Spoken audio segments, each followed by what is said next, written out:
All right. Oh, the gavel's falling apart. All right, welcome. We have a briefing today from the IAC. I see we're joined by former chair of B&T, Case Meyer, my good friend, and chair of the IAC. Come on up, sir. And we also have Alex Donahue, Arabia Davis. Welcome to you all. Can't wait to hear what you're doing. I think with $450 million annually we're up to now. I also want to acknowledge a couple senators here. Senator Bailey, welcome. Senator Koterman, good to see you back on appropriations, where you started. That's why you're, yeah, remember. And I think Senator King will be joining us as she's available. So without further ado, Mr. Chairman, it's always great to see you.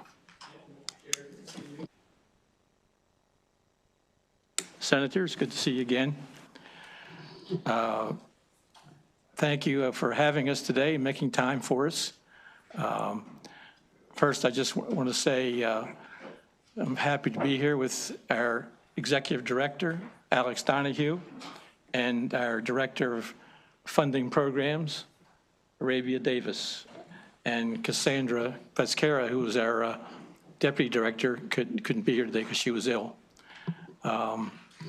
First, I want to thank you for all you've done in recent years in supporting the budget, as you mentioned earlier.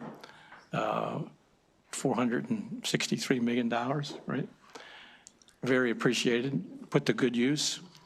I want to say, first of all, that I'm very proud of the job Alex has done and Arabia. They're just very knowledgeable, very professional, do their job very well. One thing we wanted to do when Alex came to this job 3 years ago is that we wanted to be consumer friendly for the counties, and instead of somebody who put blocks in the roadway, somebody who would reach out. We understand and realize many counties have unique issues about their portfolio of construction. We try to reach out and match up their needs with what our resources are and try to work something out. And we've had great success in the last few years with that mantra. As you probably realize, and Alex will emphasize it, construction costs have just skyrocketed, and the cost of schools is getting to be really high. And we're getting to the point now where many counties, particularly smaller counties, have a real problem in terms of being able to fund significant projects in their counties and meeting their match. We do have some thoughts about how we could deal with that issue, which we will bring up too a little bit.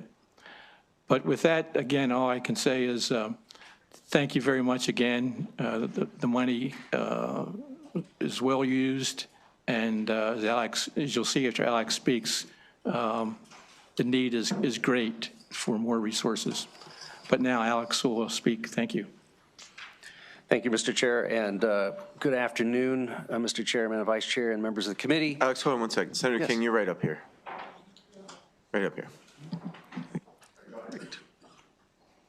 Thank you, Mr. Chair.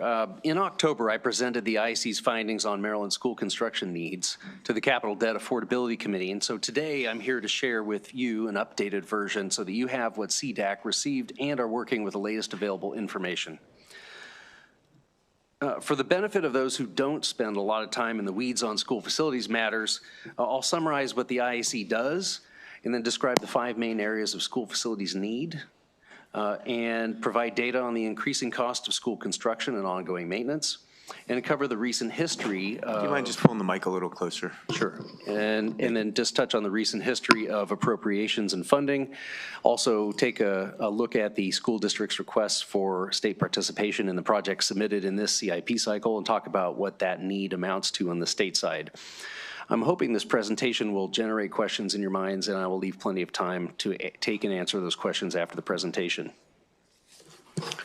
First, a quick summary of the relevant state-level statistics. There are 880,000 students spaced for more people most weekdays than there are residents in the entire city of Baltimore. Nearly 3 times as many schools in our state as the U.S. Navy has ships. about 1,400 facilities. With a reasonable expected lifespan of 60 years, we would need to be replacing about 22 of them a year to keep them operating, but we're at best replacing maybe half that number. And if we had to replace them all today, the total value would be $73 billion, which puts school facilities up there as second largest public asset after roads and bridges. The IEC is the state's primary agency for school facilities support and funding. The IEC is an independent agency of the state, which means that it is not a cabinet agency and does not report directly to the governor. The IEC's mission is to achieve a safe, healthy, and educationally sufficient learning environment for every student in the state. But we also know that we must achieve a fiscally sustainable portfolio or we will not maintain educational sufficiency. The IEC is a 9-member commission with 3 statutory members and 6 appointees. The IEC staff of 40 implements the commission's programs shown on the next slide. I'm very proud to say that the IEC has been administering for about 5 years now what has averaged out to be an $800 million plus program at a 1% overhead rate, which is a fraction of the 5 to 12% rates typical in the public sector and philanthropic grant sectors. The IEC also taps ongoing assistance from staff at State Department of Education, Department of General Services, and Department of Planning. Since 1971, the IEC has been the agency tasked with allocating and awarding the bulk of the state school construction funds to school districts' projects.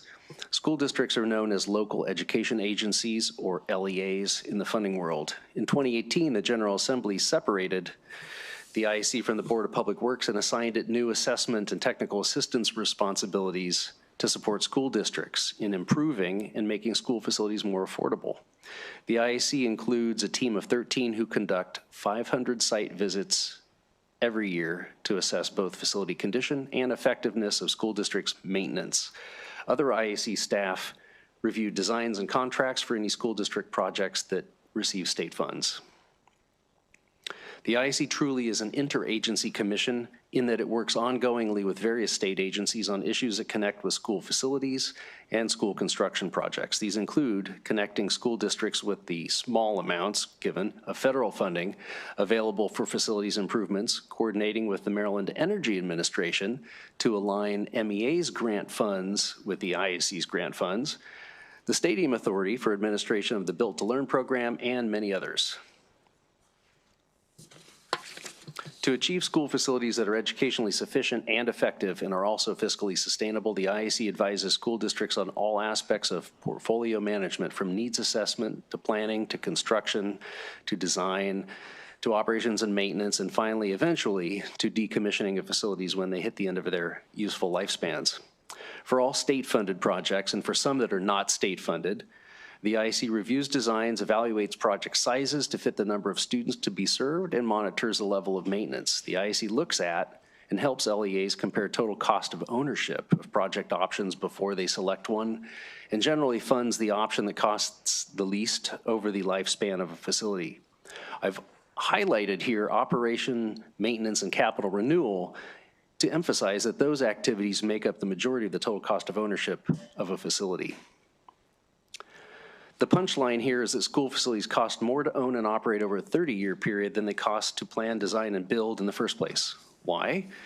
Well, because facilities are comprised of a large amount of expensive materials and equipment that simply wear down over time from the extended hours of use and high volume of traffic that public schools experience, as well as from the weather. If a school district's facilities are to support teaching and learning well for 60 years at a reasonable total cost of ownership, a school district has to spend money every year on capital maintenance projects such as replacement of a roof or HVAC system. And replacing building systems at the right time is far better than allowing them to degrade to a condition in which they cause shutdowns of the facility or begin requiring frequent and even more expensive emergency repairs.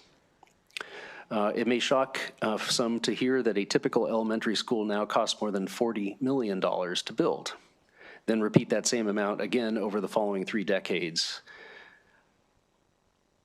The 5 main areas or buckets of need that I reported to you last year remain unchanged. The first 2, maintaining physical condition against wear and tear and maintaining educational sufficiency as educational program requirements evolve, will never go away. The third, enrollment growth, is a perennial need facing about half the districts in Maryland. The fourth and fifth areas of need have arisen in the last handful of years as a result of Maryland's adopted objectives of improving student academic performance and achievement and reducing greenhouse gas emissions in the state. These latter two essentially do affect every school district. So let's go into condition first. Need area number one, condition, average age, is really only a rough proxy for condition, but it's a measure that has been maintained in Maryland since the late 70s. This slide shows the average age of square footage of each school district's portfolio. In 2005, the average age was 24 years. Last year it was 31 years. This year it's 32 years. About half used up out of a reasonable expected lifespan of 60 years for a school facility. Only 3 districts held steady, and 1 brought down its average age by a year. But it's clear that our school district's recent maintenance and renewal efforts have not been sufficient to hold condition steady. To obtain a much more accurate and granular measurement of facility condition, the IC annually visits and assesses 1/4 of the facilities in every school district and then mathematically updates the data for the other 3/4 of the facilities so that every year we can see and compare the current condition of every facility with every other facility in the state as they change. One result is a facility condition index, or FCI score, for each facility. The FCI score is the percentage of the expected lifespan that is depleted at the time of observation. Maryland determines the FCI by having a trained assessor walk the facility and observe the actual conditions of each major building component, which provides much more precise condition reporting than average age ever could.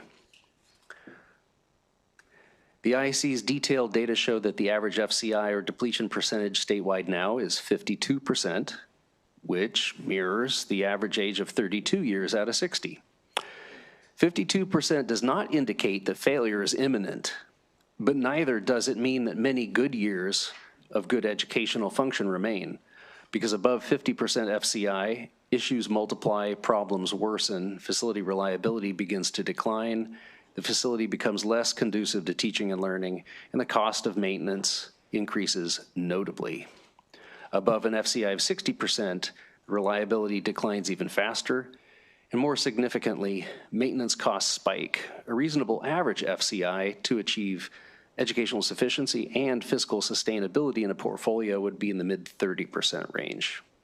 What's notable in the distribution shown here is that 80% of our schools are in the 2 zones of higher costs and concern, and almost half the schools in the state are in the category for which an expensive renovation or replacement will need to be planned at some point in the near future.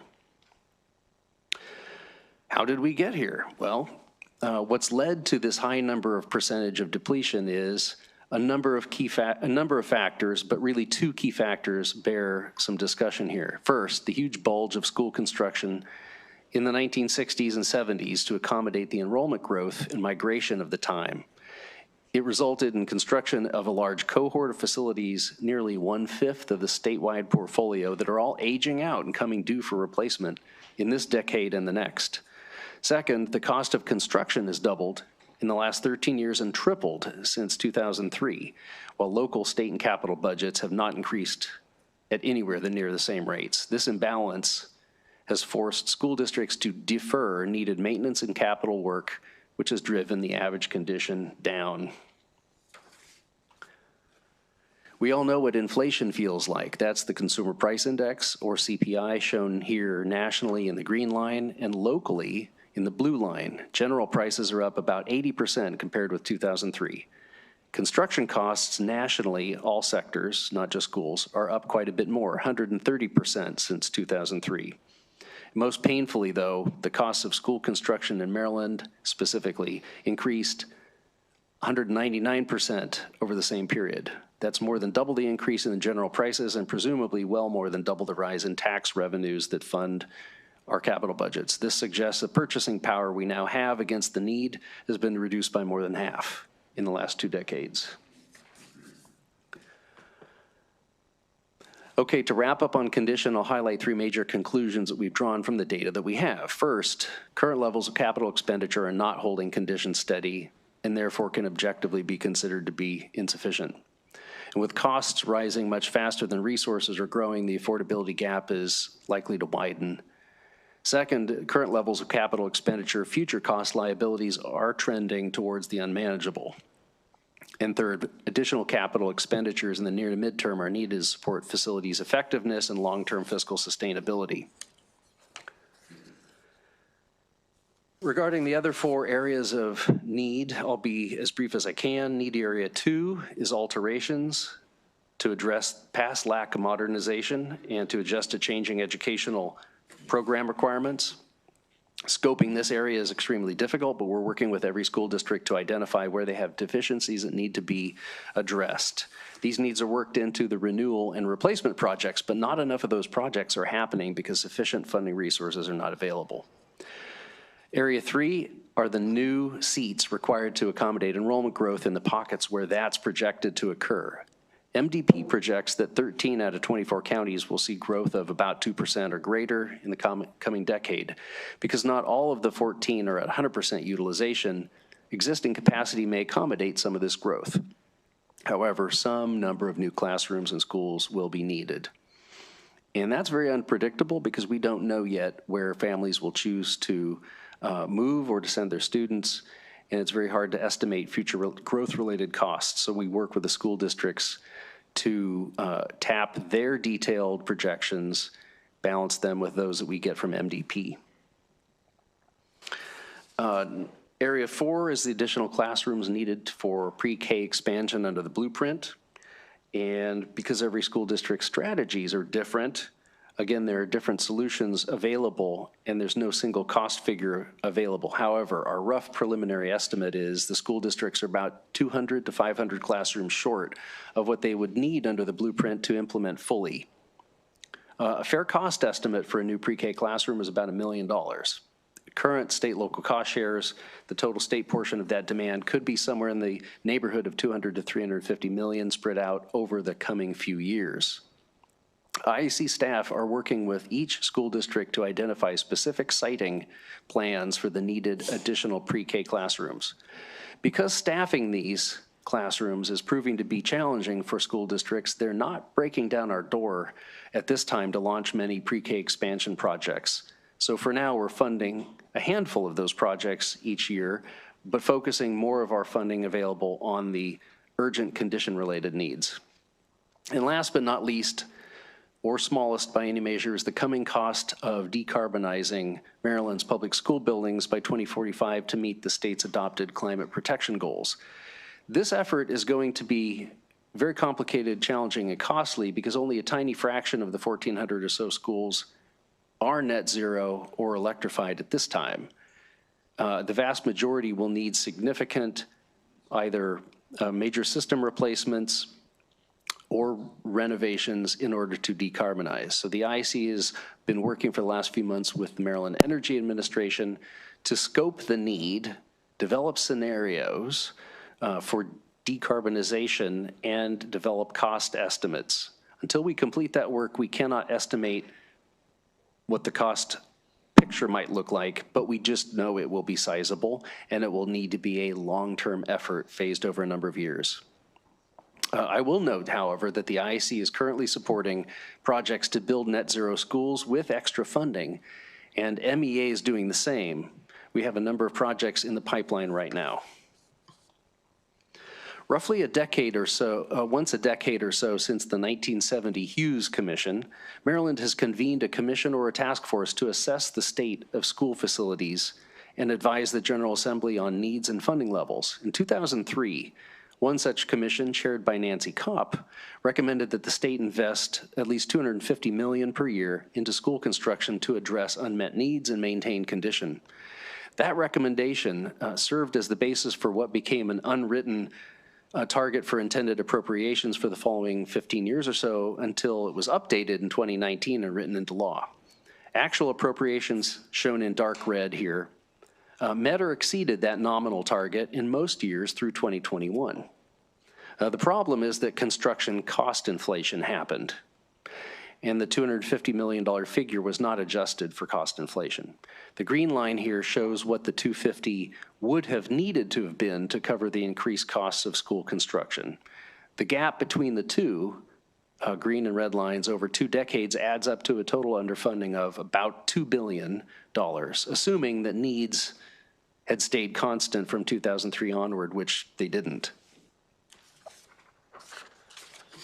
Here's a closer look at school construction funding in the last 10 fiscal years. In almost every year, the Governor and General Assembly met or exceeded the legislative target for appropriations through GO bond and/or cash funds, and the IAC is absolutely grateful for this support.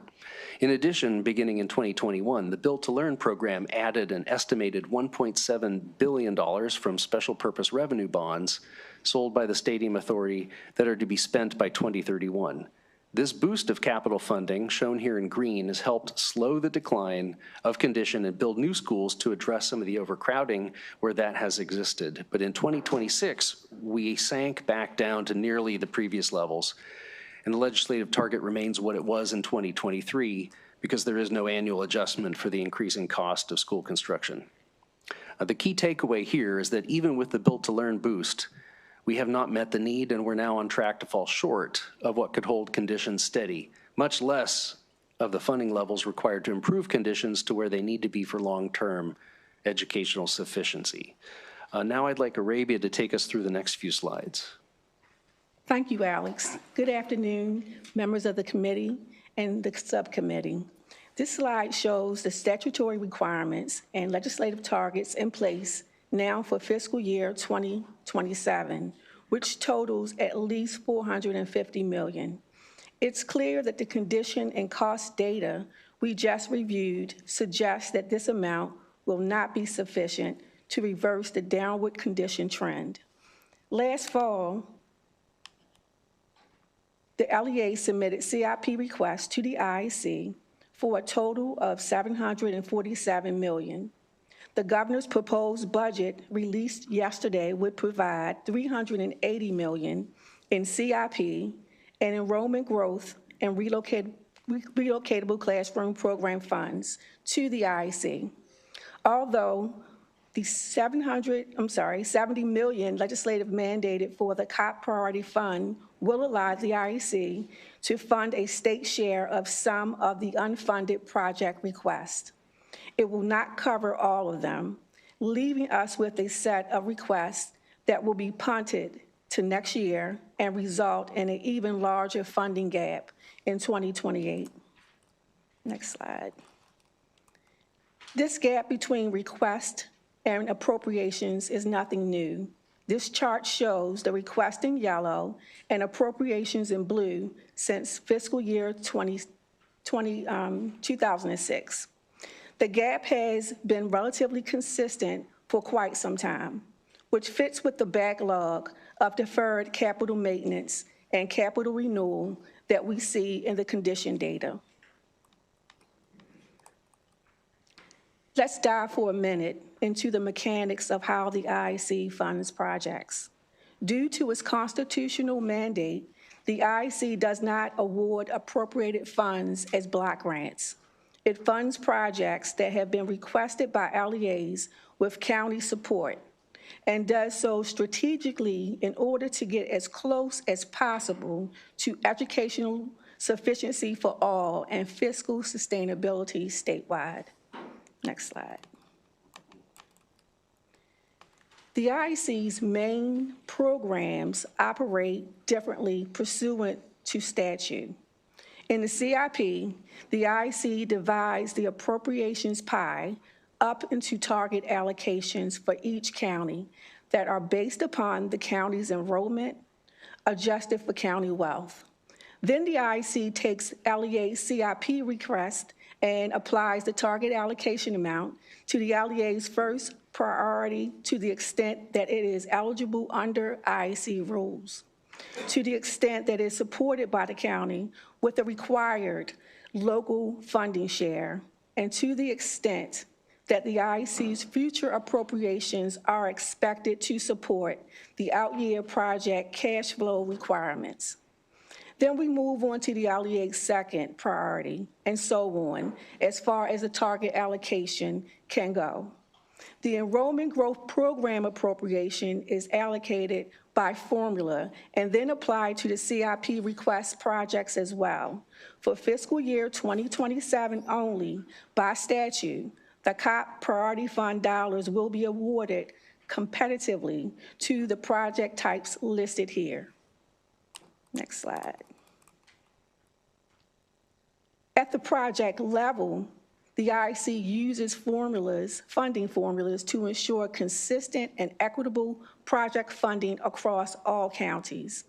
For major projects such as new, replacement, and renewal projects, the IEC funds just enough seats to meet the net projected enrollment demand in the area. Just the state-approved square footage needed to serve the validated demand, and only up to the average cost per square foot of last year's projects, adjusted for projected inflation. For capital maintenance projects, the IEC reviews LEA plans and funds a reasonable scope at a reasonable cost.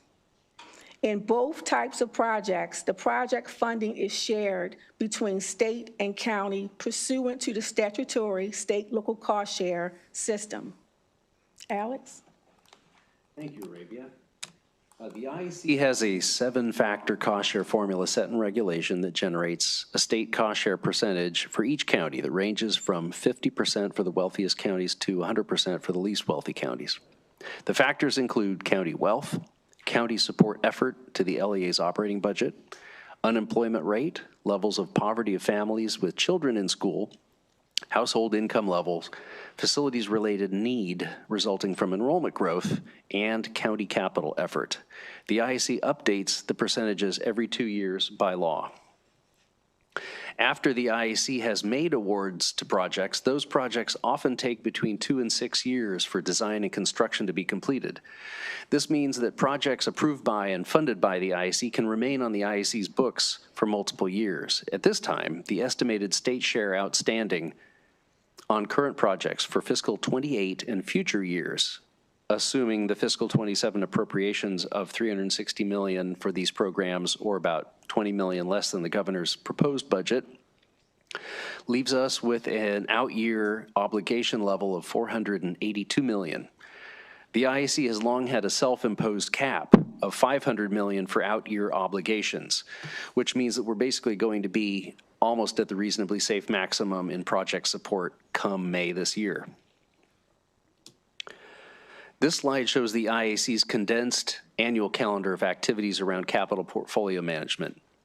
It starts with a school district submission of educational facility master plans and comprehensive maintenance plans, as well as CIP requests, evaluation of the IAC of those requests and plans, and then preliminary 75% awards in December, 90% preliminary awards in February, and final award in May. Once the state budget is approved in April and the IEC knows what its appropriations will be, the IEC finalizes the CIP at the 100% round at its meeting on May 14th this year.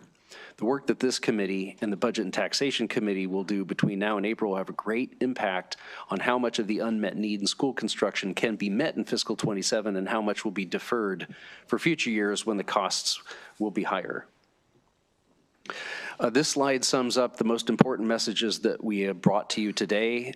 First, it's the IEC's conclusion that Maryland collectively is not doing enough on school facilities to maintain the condition that we want to see. Second, if Maryland does not invest more, the future maintenance bill will rapidly become unaffordable. Third, even if we collectively invest more in school facilities, they're still likely to become unaffordable unless steps are taken to reduce the costs being incurred. What would help? Well, the greatest available opportunity for savings that we're missing today is for every school district to conduct appropriate preventive maintenance. Finally, last point, the more we spend today on capital dollars, the more we'll save in coming years, not just because of construction cost inflation, but also because of the savings in repair work that has to be done when systems are bandaged out to keep buildings open. And if we do not spend now, we will not be able to recover the savings opportunity later through future spending.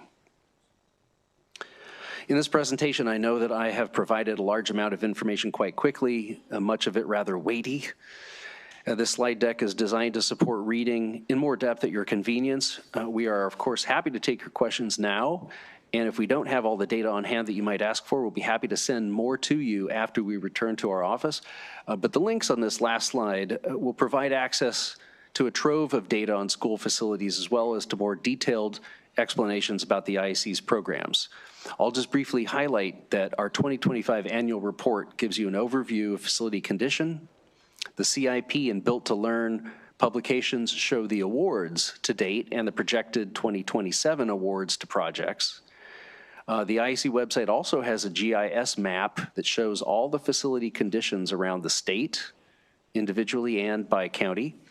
And the IAC policies and procedures documents linked here can answer many questions about how projects get funded. And finally, for those interested in a look at the most recent actual K-12 enrollments, we included a link to the most recent enrollment report from our partner agency, Maryland State Department of Education. This concludes our briefing, and I stand for questions. Thank you. Well, thanks to you both for the very informative presentation. Do you have some questions? Delegate Smith. Thank you, Mr. Chair. And I just want to say thank you. Oh, sorry. I want to say thank you to our presenters. I know you have a very difficult job, very difficult task, and just thank you for all the hard work you put in. I noticed that you, I can't identify the slide readily, but we do have a significant amount of school stock that are in the more grave labels that you shared with us. And I wanted to know, in terms of the considerations around facility needs, a lot of this is driven by the growth of the enrollment population, but I know there's growing scholarship around how the buildings themselves contribute to health outcomes, not only for students, but also for staff, and how that in turn impacts educational success. Because if the building is old and has poor circulation and has mold or other, triggers, it could obviously make the students sicker and undermine some of the goals of the program to ensure optimal educational outcomes. I wanted to know if you feel like you've been fully briefed on some of that and how you hope to, weave in those considerations to the program's mission. Thank you for your work. Absolutely. Thank you, Delegate. Appreciate this question very much because it helps me highlight that we really do depend on the school districts to tell us through their prioritization where they believe the greatest need is in their facilities, particularly to address indoor air quality and conditions that can directly and quickly affect students and staff in the learning environments. And so for the last few years, we have been putting significant funding directly to high priority HVAC projects to address exactly that issue in a lot of buildings. And those can happen when an LEA says, this building needs an HVAC renovation, and it might not be the oldest building in the portfolio. It might not even be the one with the highest FCI, but it's the one causing the biggest problems. And so when they show us that information and they say, we have to do that one first, we say, great, as long as you're not ignoring this other one that has a high FCI or you have a plan for it, we can support you on that. LEA prioritization really does truly drive the majority of the project selection for funding. And so yes, to all of those questions really, except to do we have enough to do what's needed? No. Thanks. Thank you, Mr. Chair. And thank you folks for being here and your heart-wrenched, heartfelt presentation. But my mind went back to, well, let me just go right into it. Should we be getting out of the real estate business and getting into the leasing business? It sounds as though that if we leased the building, we wouldn't have to have the expenses of the repairs and so forth. It kind of reminds me of years ago when I bought a car, and a friend of mine said, you got power windows? I said, yes, sir. He said, that's going to cost you more to fix. And our schools today, they're elaborate and beautiful, going to cost us more to fix. So can you explain a little detail? Thank you, Delegate. Great question. When it comes to which one is going to save and allow us to devote more funding to students. It really is a complex math issue for each building that the specific situation matters. So the IAC does not take a position where it's always correct to do one or the other. The IAC supports school districts in choosing what they find is going to make most sense for them. And one way in which we do that is the IAC has adopted in the last 2 years a new policy to allow state capital dollars to go to improvements in leased facilities. That never used to be possible. And now we are doing that if the school district has a long-term lease such that the full value of the state investment will go to students. It won't just go for a few years and then revert to whoever owns the facility. So we are supporting school districts that want to do leases if they choose to, absolutely. The reason I'm kind of mentioning that is in Florida, I've got great friends in Florida that the school districts have came to their churches and rented Monday through Friday their classrooms and their facilities. And it has worked out tremendous on both ends. So I just mentioned that. Yes, thank you. And we're happy to support that when it makes sense for the school district. And when they initiate that, we just don't tell them how they should do it. Understand. Thank you. Thank you, Mr. Chair. Thank you, Mr. Chairman, and thank you all for your presentation. I had a question. I'm looking at slide number 28 with the estimated state share for 16 of our jurisdictions plus a school for the blind, but I'm particularly asking about my county, Montgomery County, and the very low amounts for the largest jurisdiction in the state, if you could explain. Thank you. Sure, you're talking about the outstanding balances in the list there, yes. So those are because at this time, Montgomery County's projects that are on the books with remaining balances don't have out-year costs because of the nature of the funding. Montgomery County has tapped significantly the Built to Learn, which has provided a lot of funding up front to their projects. So they don't have as much of a backlog. This is not funding available. This is out-year ramifications of previously approved projects. Montgomery has been tapping Built to Learn, so they don't have as much here. And there's a couple of counties that are not even listed here because they just don't happen to have any projects with lingering out-year liabilities. But Montgomery County is bringing a very large ask to the IAC, not just this year in the CIP, but in the coming years, such that as soon as the IAC is able to approve projects, those projects will boost this number significantly. This snapshot just happens to be in a dip, a lull for Montgomery County. As you can see here, Frederick County, not a dip at all. Frederick County's got multiple projects ongoing right now that have out-year liabilities. So you can see that number is much higher.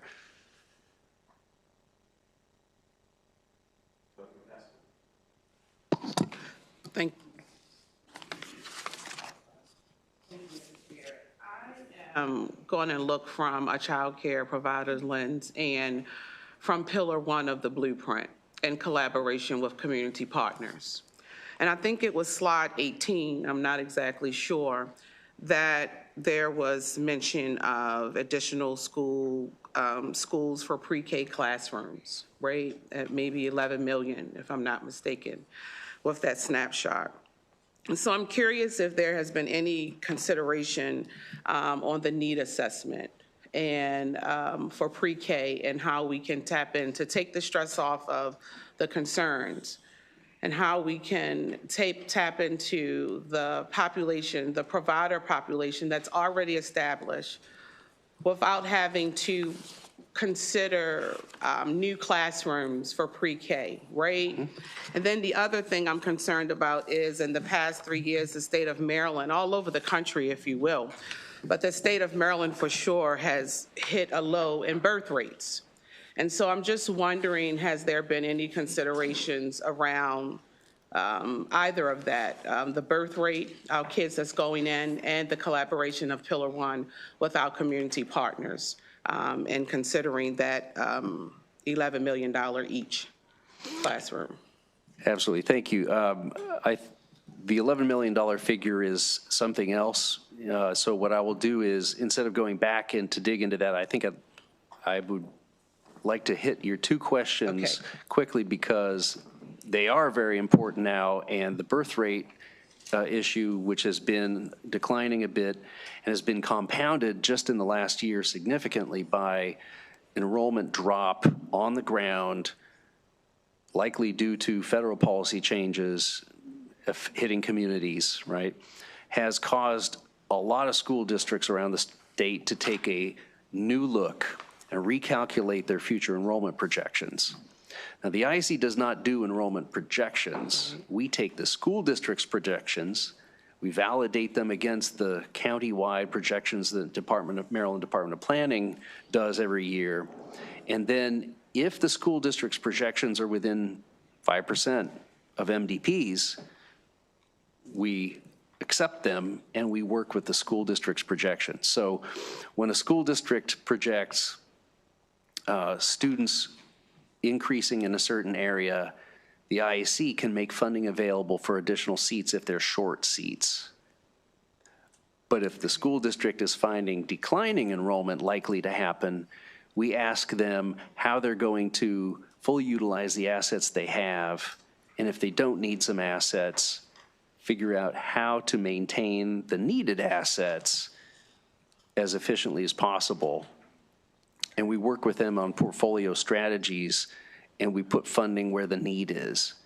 Now, on pre-K, we're absolutely ready to step in and add dollars to establishing new pre-K seats only where the school district says they want to deploy those and they have the teachers to do it.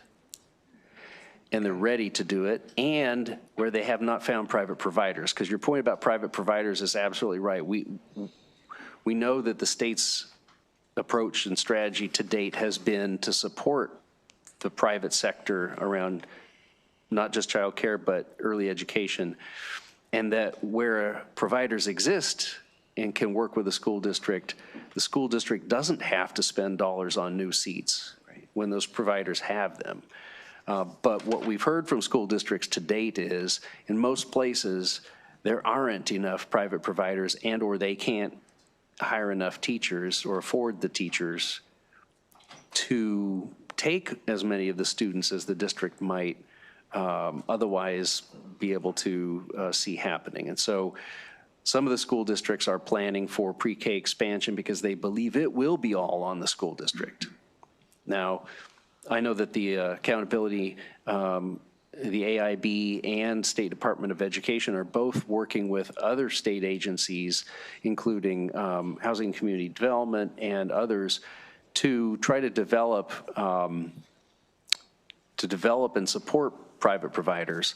But that is something that is unfortunately well outside the IEC's purview and is not something that we have any say in. What we do is we ask the school district what they are trying to achieve, and we support as much as we can of what they're working towards. Okay, thank you, Mr. Chair.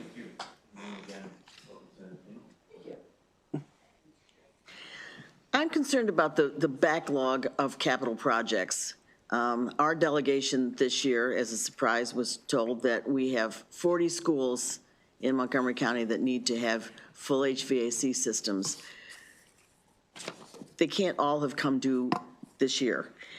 Is there a way that the state can kind of keep a log of that and keep ahead of these school systems so that that kind of thing doesn't happen? I mean, that's an enormous amount of money for 40 schools that we have to come up with. So the tradition of local control in Maryland has been such that school districts are not just responsible for managing their facilities portfolios, but have historically been given a lot of internal autonomy to decide what gets done when, what the priorities are, which school gets done before what other school, and which requests will be sent to the IAC for state support. And so we've seen in some situations backlogs developing. And until the last few years, we didn't have hard data on that. Now we do have hard data on the condition of every major building system in every facility, and we can see where backlogs are developing. The IC is not in a position to say to an LEA, you must fix this. Right. Because an LEA might not have sufficient county funding to match with even if there is available state funding, to do a project at the ideal time. What we do is we triage with them. We say, what are you trying to do? What is your plan for this set of projects? What is your plan for that set of projects? How can we help bring federal, state, and local dollars together at the right time to get the most possible work, the greatest amount of work possible done, and knock off as many of the projects as possible. But there just hasn't been enough resources to do that over the past few years from the state or county sides. I'm a big advocate of the local control, but this is one surprise that I don't think any of us were ready for. We've just got to find some way to be able to stay ahead of projects like that. Thank you. Mr. Chairman, and I appreciate the work that you all do and for also your presentation today. I kind of wanted to piggyback on the Vice Chair's question. She asked specifically about Montgomery on slide 28 here. I see Prince George's as well. It kind of stands out to me. But I also wanted to ask if you could speak to the public-private partnership agreement that I think is unique to Prince George's County in the state, on how that's impacting the fact that we have some of the oldest buildings in the state of Maryland as our public school facilities. Absolutely. Thank you so much for bringing up P3s, or public-private partnerships.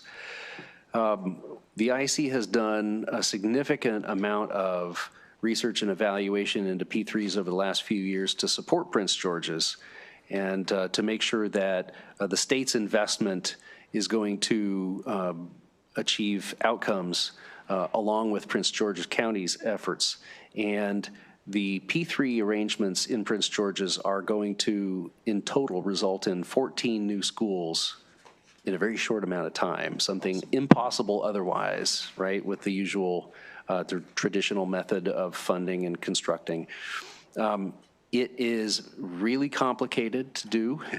The IEC's sort of, if we have to say there's an official position, is we're P3 agnostic because the devil's in the details. A P3 could be great or it could be not so great. It could be done well or done not well. It really matters whether, of all the different tools in the toolbox, that's the right tool to meet the specific needs of the school district. And there are 3 other school districts that have, in the last year and a half, investigated P3s and decided to date not right for their needs. So for Prince George's, absolutely. It is the right tool, and it is leading to a great set of progress on a large backlog of a very aging portfolio. But it is not necessarily the solution for every other LEA. There are some that it might work for. And if those LEAs are interested in exploring them, we're happy to support them with that and work with them, just like we've done with Prince George's County. I think it is on the road to success, but it is because it was the right fit.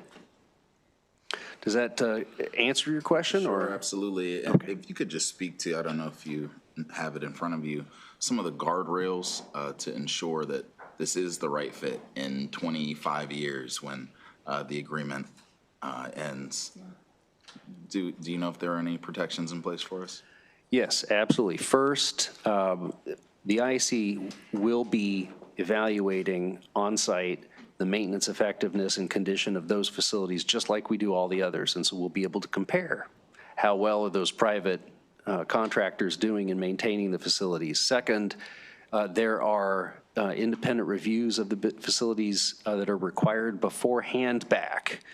And the facility has to come back to Prince George's County Public Schools at the end in a certain condition with a number of systems replaced within 5 years before the handback. So in other words, the building may be 30 years old at that point, but it'll have essentially a brand-new air conditioning system. It'll have, brand-new technology systems in it that will last for another at least 25 years. That's written into the contract. And there will be independent verification of that. So those are some of the guardrails that are in place. In addition, along the way, if Prince George's County Schools finds that the contractor has failed to do something that it should have, there are penalties written into the contract each year that can be assessed each year. And the IAC actually does oversee the penalties and the payment process. So we're there to back Prince George's County Schools up if they are finding that there are issues. Obviously, I would hope they don't, but the mechanisms are in place. Wonderful. Thank you so much for your work and for explaining for the record as well. Thank you. Absolutely. And thank you. I think the P3 in Prince George's has been largely a success, but that's in large part to the support you've given. So thank you. Thank you. Delegate Reist. Thank you, Mr. Chairman. I have a couple questions. It's alarming, and I hadn't realized it was we were this far behind in regards to only funding half of our school construction needs in order to maintain our facilities over that 50-year life cycle. And a lot of it, what I'm hearing from you is that it's mainly the cost of construction that's really causing a lot of that. And so you're talking about the decarbonization mandates. Do you think there might be a need to not necessarily eliminate those mandates, but to at least pause those mandates until such the time that we're able to not fall further behind, at least until we can start making progress and where we are with school construction? Whatever that date that is, I don't know, but you guys can probably figure that out, I would imagine. So the short answer is we don't have enough hard data yet to understand whether that is the right course of action. What we do know is that doing a new facility net zero only costs about 5% more than a non-net zero building. And so the state and the counties will save money if essentially every building they do going forward is net zero. It's not going to cost much more up front, and it will definitely save significant money over the 60-year lifespan of the buildings. So even if we're not trying to decarbonize, it just makes basic fiscal sense to do as much net zero now as we can going forward, right? Now, when it comes, so that's just the new buildings. That's a small number per year, right? It's all the retrofits that is unknown, and that's why we're in the middle of this extensive study. It's going to be probably over $1 million worth of evaluation right now with the Maryland Energy Administration to figure out what will it cost. What will it cost if we do it this quickly versus that quickly versus, in different batches, right? Because all the facilities in the state existing now don't need the same treatment to be energy efficient. Some just need a few tweaks.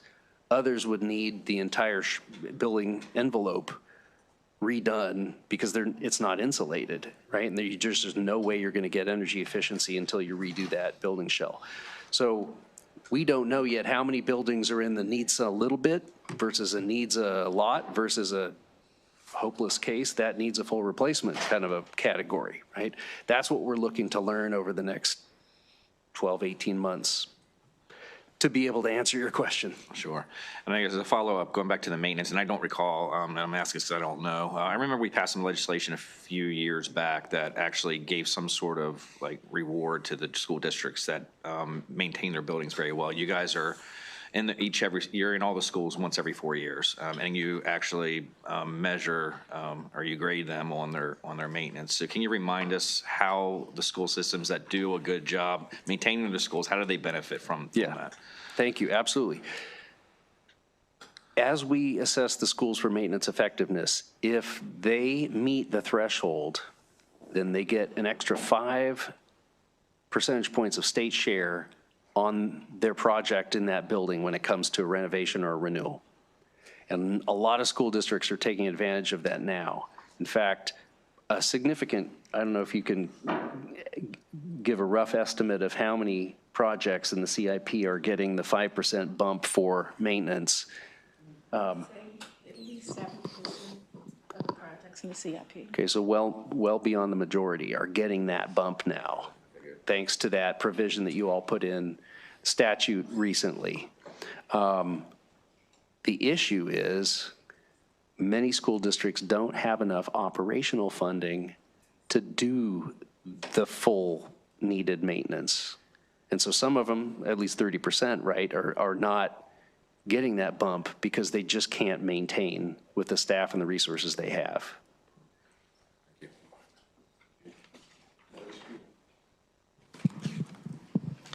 Thank you, Mr. Chair.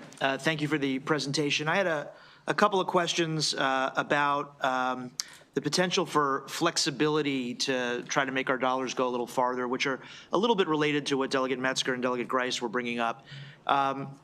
First, when we're talking about new construction projects, I think historically we've had a fairly rigid formula for the design and construction and selection of materials to use with K through 12 school buildings in the past. And obviously we want to keep our buildings safe and high quality, but how much room is there to explore alternative designs, alternative use of materials? I would imagine that in many cases that can even help with the decarbonization goals. I remember several years back a discussion about a public charter school that was either in Anne Arundel or Prince George's County, maybe the Monarch School, that was talking about using different designs, different standards for widths of hallways, all those sorts of things, which might ultimately impact cost when we're talking about new construction. Obviously less relevant when we're talking about maintenance or rehabilitation projects, but might even be relevant there as well. And so I wanted to ask about that, and I also wanted to ask, is it the LEAs that set those construction requirements, or is there a role that IAC plays in that as well? Thank you for bringing that up, because that's exactly one of the areas that we and the school districts need to be jointly exploring in order to get a grip on these costs. First, there are not rigid formulas or standards at the state level. LEAs have a wide amount of latitude to choose designs that will work for them. And the State Department of Education does review every design, and the IAC does review every state-funded design. But there is a lot of flexibility in there and a lot of latitude, because the state's minimum standards are not for building new schools. They're actually for what identifies a deficiency in an existing facility that needs to be addressed. Like when we go out and assess a facility that's 30, 40 years old, and it's a middle school and has no science lab, or high school and no science lab, right? That's a deficiency, because you gotta have a science lab, at least one, to deliver science programming in a middle or high school. So we'll flag things like that, but the IC does not actually specify what has to be in a brand new building. That's up to the school districts. And we are happy to support and explore innovative new techniques. I am aware of the Monarch School and the sort of evaluation investigation that was done in prior years on that. There's nothing that says those kinds of techniques and or prefabricated or modular. And in fact, Prince George's County Public Schools is now working on its second building that is partly built off-site, prefabricated. So the IEC is supporting that kind of innovation right now in a couple of our counties. And there's absolutely room for more of that. Great, thank you for that clarification. If I may, one more quick follow-up question, Mr. Chair. When IAC approves funding for a project for a particular use or purpose, so for example, you know, a project in a county to build an elementary school, and then over the course of the time of design and construction of that project, needs change, and the LEA then wants to use it for a middle school, for example. How does that work? And does the funding from IAC remain contingent on the particular use that was initially approved, or do you just sort of work with the LEA to have flexibility there? So the bottom line is the IAC starts its funding formula for a project with an assessment of the net demand in the area. And so if a school district shows the IAC that when it compares available capacity in the surrounding schools to the projected enrollments in the future that they need to meet, there's a net shortage, we will fund seats for that project. And it's to meet that demand in the area. It's not to meet a specified single use. And in fact, there are many buildings out there across the state that the IAC funded in past years that were built as a junior high school. It's now an elementary school. I can name a couple of those. Or was a middle school. It's now a high school, or the other way around. Many of those are out there. There's no prohibition on an LEA changing the use. What happens is, if the use changes, then the net supply-demand calculation in the area at that grade level changes, and their next projects would be affected, right? So there are ripple effects for sure. But ultimately, the school district, by law, has the authority to make the best utilization possible of its assets, and the IAC is there to support the best and most efficient utilizations to the extent that we can and that we have resources for. Thank you. Thank you, Mr. Chair. Thank you so much, Mr. Chair. This is my first question in committee. In judiciary, they clap for you in judiciary, so you don't do that here. Okay. Okay, thank you. Thank you. Okay, thank you. So I have a couple questions because this topic is sort of new to me. So my first question is on slide 27. Could you please tell me what that means, and specifically where it says percentages are recalculated each year? Do you mean the cost of construction or something else? So in the state local cost share, we recalculate the state share percentage for each county every 2 years. And we recalculate it based on the fresh data that we get from State Department of Education, Department of Commerce, DLS, for the 7 factors that are inputs into that formula. And so, for example, on the county wealth measure, if that changes significantly over a 2-year period, when we go to recalculate, we get those new numbers and we will adjust up or down based on whatever's happening in the economy in that county. And so we just did that last year, 2025, and set the new percentages for the fiscal 27 and 28 cycles, and we'll do it again next year at the very latest by law. Okay. Okay, understood. Thank you. I have 2 more quick questions, Mr. Chair. Thank you so much. On the slide, there's no slide number, but I think I used to be a council member, I'm sorry. Delegate Ivy, I'm not going back there, so. Delegate Ivy indicated the slide where it talks about the estimated state share for 27. I don't see a slide number for it. Is that? Yes, it's right after, so I guess it's 28. Thank you. Okay. Could you explain that slide? I don't understand. It's just kind of a. Yeah, thank you. Numbers are a little off to me, particularly on Prince George's County. So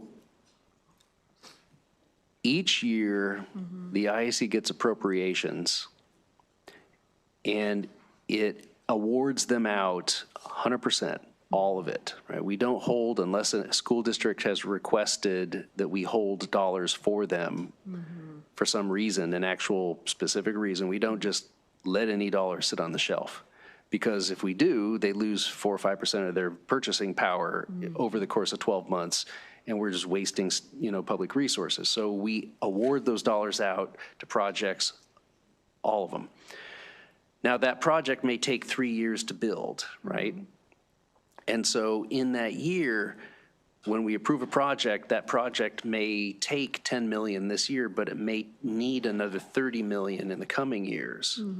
That quote, balance due that's hanging out there is what these numbers are for each county. So for example, right, at the top it says Anne Arundel County 34 million. That's because the current projects that Anne Arundel has going on that have received state dollars are going to need 34 million more in state money in fiscal '28 and thereafter. And so when we think about how many new projects the IAC can approve this year, we have to pay attention to what these numbers are hanging out there, right? Because we don't want to overcommit. And we don't know what our appropriations will be next year or the year after, so we have to be conservative and kind of just in time the funding. And we don't promise school districts, oh, we'll fund that project for future years at any specific amount. We have to keep this sort of running liability list and cautiously move forward with what we get for appropriations. Does that cover it? Yes, I understand. Yes, that's great. Thank you. And then my final question is, could you explain how you calculate gross area baseline, particularly as the baseline relates to facilities? And do you account for that facilities as part of that gross area baseline? For example, if like Student High School has a theater, do you account for the theater or other type of facilities as part of your gross area baseline? So short answer on a theater is no, because it is not a mandatory component for delivering the state-required educational programs and services. However, for a special performing arts school like Suitland. Correct. Right, we did add and fund additional special spaces, including, I think, Black Box Theater, particular, like a sprung floor dance theater, those extra components, we did support some of those, right? We can't support an unlimited amount of it because then the potential cost of a large performing arts school like Suitland, which you know is significant, would end up taking up most of an annual CIP. So we have the other 23 jurisdictions that in a given year we also have to support projects for. So there are limitations on how much can be funded in a single school. However, the gross area baselines basically are established to give a certain amount of square footage per student equitably across the state. And so an elementary school in Prince George's will get the same number of square feet of state funding per student as one in Allegheny County would, for example. Okay. And so those are available on the IAC website if you want to look at in depth. And more square footage is given to the smaller enrollments because they still need a cafeteria, they still need an office, they still need a nurse's suite, right? You may need fewer classrooms for small enrollment, but you still need the other support spaces, right? So in the end, they may get a little bit more square footage per student basis when they're smaller, and then the larger ones have economies of scale, so the number's a bit lower. But the bottom line is, in closing, you can calculate, you make that assessment as to whether you want to calculate as part of that as the gross area baseline, certain components. You can do that. The answer is yes. Yeah, the IAC does determine what goes into the gross area baselines, yes. Okay, thank you, Mr. Chair. Absolutely.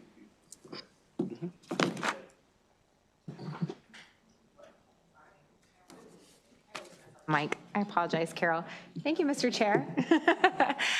Thank you so much for the helpful presentation. I really appreciate it.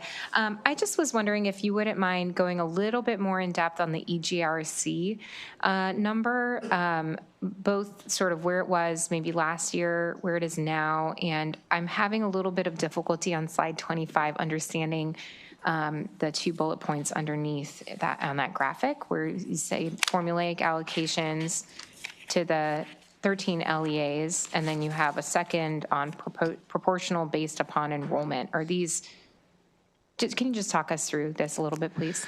Certainly.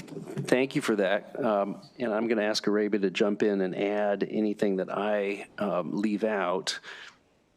In a nutshell, EGRC statute specifies that the IAC takes the first 40 million that are appropriated to the program and allocates it out to each school district that qualifies either under having growth that's above the statewide average or 250 relocatables in service or more.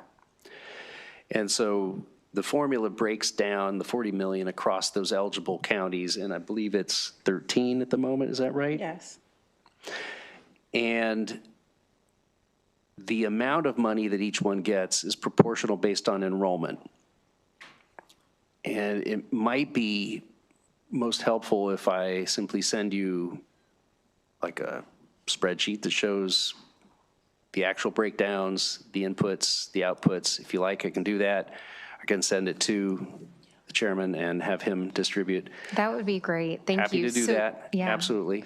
So is it 40 million that is allocated in that formula, or all 80 is allocated that way? The statute actually breaks the allocation down into a first 40 and then an anything above 40. And they're done slightly differently. And I imagine the reason you're asking is because Montgomery County's allocation under EGRC was not as large as expected because it didn't have growth qualified Got it. under the Okay. statute. Yeah. And so it did get the maximum it could in the first 40 million, but it really didn't get a piece of the additional because it didn't have the growth. Okay, thank you. Yeah, I would love to see that spreadsheet if Certainly, happy possible. to send it. Thank you, Mr. Chairman. Thank you, sir. Thank you, Mr. Chairman.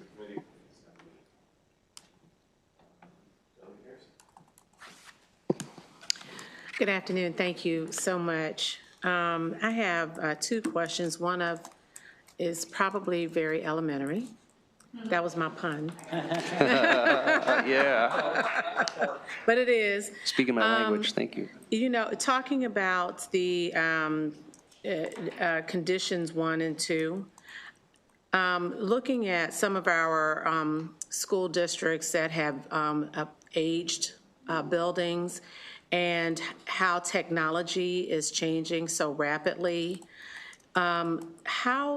where would issues related to ensuring that the technology needs are being met, would they fall under condition 1 or condition 2? Because is it considered, or what was the terminology? Educational, I lost my page. Yeah, alterations to modernize to keep up with changing educational requirements? Yes. Yeah. So the answer, short answer is it really doesn't matter which category. The bottom line is where school facilities lack what are needed in terms of technology, a school district can always say that they need to do an electrical upgrade to provide enough amperage in the circuits to the classrooms to support all the devices that are needed, et cetera. And the IEC can support with a state share that project to, rewire the school. Now, generally what happens is the IEC will ask the school district, well, what about the rest of the systems in that school, like the plumbing, like the HVAC, the roof? If those are all worn out, why would you only do an electrical upgrade project and not address all the other issues in that building? And the LEA may say, well, we need to because it just doesn't function and we can't afford a replacement of that building yet. So we're going to do the Band-Aid on the electrical now. And if it's a reasonable cost, we can support that. And if there are, if they've done that once, I guess, and then they have ongoing maintenance or problems because of the age of the infrastructure, then does it, I guess at that point, then the LEA could request a replacement because of that and the other mitigating factors, the plumbing and HVAC. Yeah, so the LEA can always request state participation in a project if it's for a system or a part of the building that has not had state money in the previous 15 years. So the state will not pay twice within 5 or 10 years to replace the same thing. But if something breaks and a school district needs to fix it, they can always do that with local funding and come to the IEC for an eligible project to use the available state dollars. So they don't lose any money. We just have to put the state dollars on the eligible projects, which would be the ones that are older than the 15 years worth of minimum age. Okay, thank you. Mr. Chair, one more. Just going back to some of the other questions where we were talking about the type of building materials and the need for efficiency. Some materials, I guess, well, some buildings now are being built so that they look ultra-modern, but it appears as though those buildings that were masonry, that brick is still standing. Would it not, and because of the structure, the insulation basically from that type of material, would it not be more efficient to consider that type of building structure as opposed to some of the newer materials that may not be quite as sturdy? Could be, but because those materials are constantly changing, what the IAC does is not specify which types it will support or won't support. What we support is up to a certain dollar amount, which is a reasonable cost based on the projects in the previous year adjusted for inflation. And each school district has to work with its architects to identify what materials should go into the building that remain within an affordable level, but get the performance outcomes they need. And under state law, they have to build new and replacement buildings to at least LEED Silver. So there's high performance building standards, right? This is not just, it's not just greenness, it's actual energy performance and the amount of insulation in the walls and such, right? So if you're selecting a building material, it's not so much important which material it is, so long as it's going to have the insulative capabilities and the building performance that are needed. So those things are all worked through in the design process. And the natural sort of cap on spending too much money on something that just looks wonderful but maybe isn't the most efficient is that any extra dollars above the state supportable amount is all on the county, it's all on the school district. So there's a natural incentive to limit those, to limit that overspending. And certainly every district is seeing now that their backlog of projects is so great that they would have a lot of difficulty justifying overspending on one project when they know the next one's right behind it that's not funded, right? So I'm not as concerned about that issue. I think we're getting the high performance building envelopes that we need to see. And I don't think it's necessarily one material or another. It's what's the performance outcome. Right. Thank you, Mr. Chair. Thank you, Mr. Chair. Thank you for being here and very educational session for all of us. I wanted to ask about the Facilities Condition Index.